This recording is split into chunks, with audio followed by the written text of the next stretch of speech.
ॐ श्रीगुरुभ्यो नमः।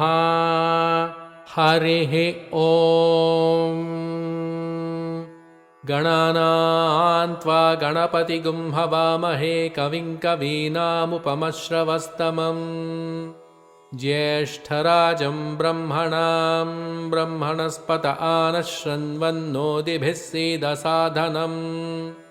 महागणपतये नमः। प्रणो देवी सरस्वती वाजेभिर्वाजिनीवती धीनामवित्र्यवतो वाग्देव्यै नमः। ॐ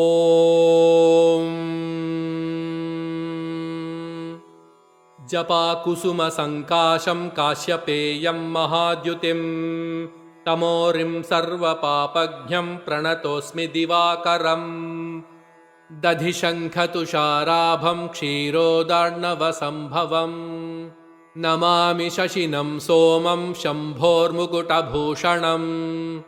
धरणीगर्भसम्भूतं विद्युत्कान्तिसमप्रभम् कुमारं शक्तिहस्तं तं मङ्गलं प्रणमाम्यहम्। प्रियङ्गुकलिकाश्यामं रूपेण प्रतिमं बुधम् सौम्यं सौम्यगुणोपेतं तं बुधं प्रणमाम्यहम्। देवानां च ऋषीणां च गुरुं काञ्चनसन्निभं बुद्धिभूतं त्रिलोकेशं तं नमामि बृहस्पतिं। हिमकुन्दमृणालाभं दैत्यानां परमं गुरुं सर्वशास्त्रप्रवक्तारं भार्गवं प्रणमाम्यहम्।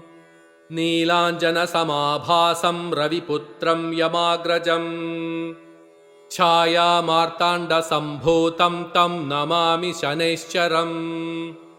अर्धकायं महावीर्यं चन्द्रादित्यविमर्दनम् सिंहिकागर्भसम्भूतं तं राहुं प्रणमाम्यहम्। पलाशपुष्पसङ्काशं तारकाग्रहमस्तकम् रौद्रं रौद्रात्मकं घोरं तं केतुं प्रणमाम्यहम्।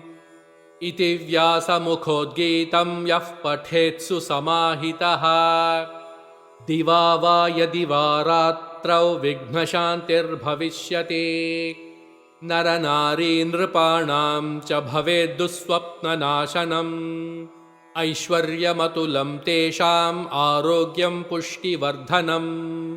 ग्रहनक्षत्रजाः पीडास्तस्कराग्निसमुद्भवाः ताः सर्वाः प्रशमं यान्ति व्यासो ब्रूते न संशयः। इति श्रीव्यासविरचितं नवग्रहस्तोत्रं सम्पूर्णम्।